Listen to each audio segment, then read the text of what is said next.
Well, get ready to hate me. Get ready to hate me. Because I'm about to say something that you're not allowed to say, and certainly in politics. It's the kiss of death, and that's the National Health Service must go. It has to be dismantled completely, and we have to start again. I know it's the sacred cow of British politics, and any criticism of it is verboten. You're allowed to say it needs reform, and we've been saying it needs reform now for goodness knows how long, decades, but reform comes there none. It's an institution that's gone too far to reform, and that's the problem that we have, and nothing is showing that more obviously than it is today. So we are all going to have to put away our prejudices, aren't we? And the big prejudice we have is that the NHS is wonderful. It's a wonderful concept. It's honest, the best thing in the world, which of course it's not. It's not at all. It might possibly have been when it started out, but the conception of the NHS was in 1943 with the Beveridge Report. Let's just have a look quickly at that conception. It was that everybody paid a stamp every week out of their wages, national insurance stamp. It went into a fund, and the fund was there to pick up your social needs, for example, your health and your pension. And that was the idea. And for better or for worse, that's the way it went. And then in 1947, it was all put together, in the late 1940s, and everything was nationalised, if you will. And we still had the same system of paying a national insurance stamp in order to partake of this health system. That was swept away a few years later by the Attlee government when it turned into a come one, come all. It didn't matter whether you contributed or not, you were entitled to healthcare, so-called free, at the point of sale. I'm going to come on to that in a minute, because it certainly isn't free, it's unbelievably expensive. Now, this is the problem that we have. Now, I'm not suggesting that the standard of our medical abilities, the standard of our medical expertise with our doctors and nurses isn't world class, because it is. It's our delivery system that's hopeless. There is no point in having the best neurological surgeons in Hull or the best oncological department in Leeds or whatever it happens to be all over the country if you don't have access to it. And of course we've reverted now that if you have a problem which is very debilitating and perhaps painful, so on and so forth, if not necessarily life-threatening, but now even life-threatening, the only way you can get access to treatment is to pay for it, which means you're paying for it twice. Now, it's my contention that it simply isn't possible to deliver any form of service, whether it's health, whether it's food, whether it's booze, which is free at the point of delivery, because the system just gets overloaded, as it's bound to be. Now, the best system, I think, in the world, if you want that social system, which is a question mark over that, but let's just take for the example that you do want a social system, the German system is the best, because it's based on mutuality, what used to be called mutuality, and that's one of the mistakes that Margaret Thatcher made, as she got away with the mutuals, which were conceived in the 19th century, so people could come together for the common good. And that was a mistake, because mutuality is something which is beneficial. It gives everybody a stake. Everybody becomes a serious stakeholder in the system, not just a fake stakeholder. So, what can we do? Well, just let's have a look at the numbers here.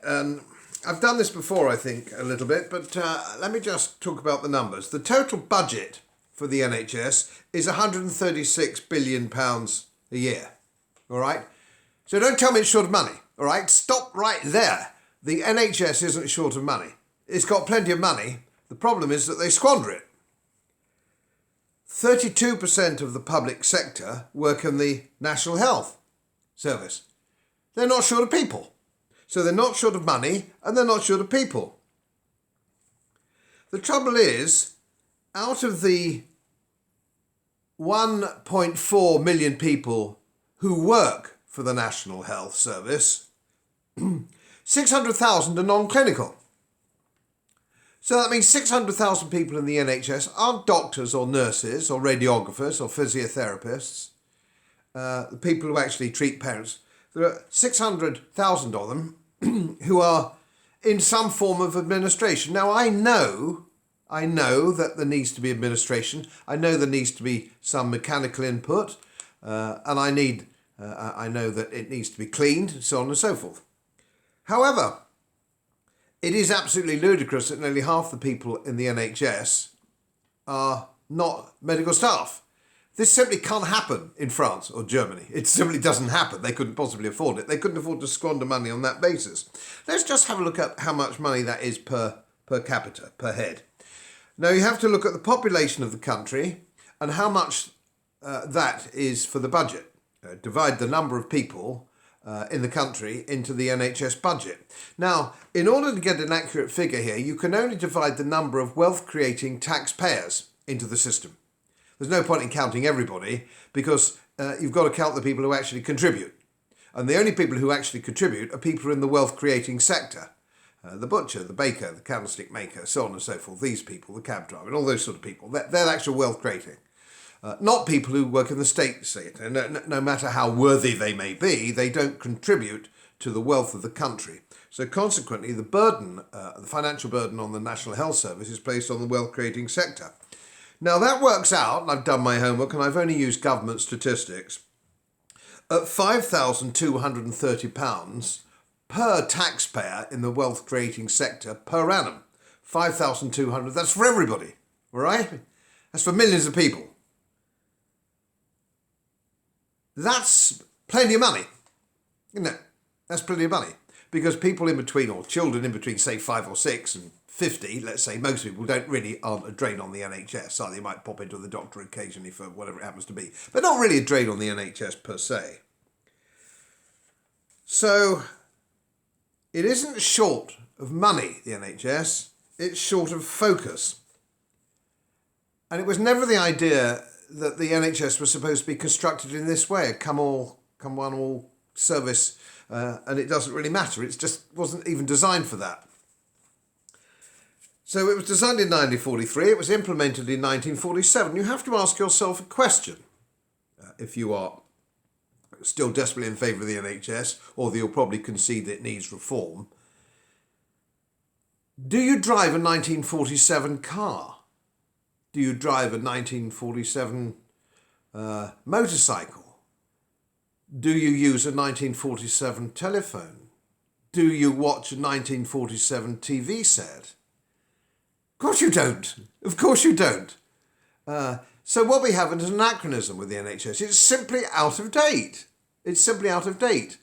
There's no career path for clinicians. For example, my wife worked for the National Health for some years. She's a physiotherapist, chartered physiotherapist, worked very hard to get qualified.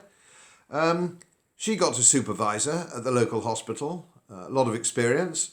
She couldn't go any further unless she became management. She had to go on management courses and learn about computers, and she's a clinician. She didn't want to do that. So she left the service and went private. And that's happening to lots and lots and lots of people at the moment. Your ceiling, it's a ceiling. You don't want to. You don't want to be get deprived of your ability to treat clinically your patients for which your vocation is formed. So the whole thing is utterly absurd. And my many friends who are in the NHS, and they're GPs, they're surgeons, they're nurses and all the rest of it, they're dedicated to the service. They think spiritually it's right, or morally it's somehow right. And so consequently, they just believe that it's all pretty terrible if you work for it, but it can be reformed. But of course it can't be reformed. You cannot reform it. It's gone too deep. The systems are too deep. The resentment's too deep. The unions have too tight a grip, so on and so forth. The average cost of these administrators, would you believe?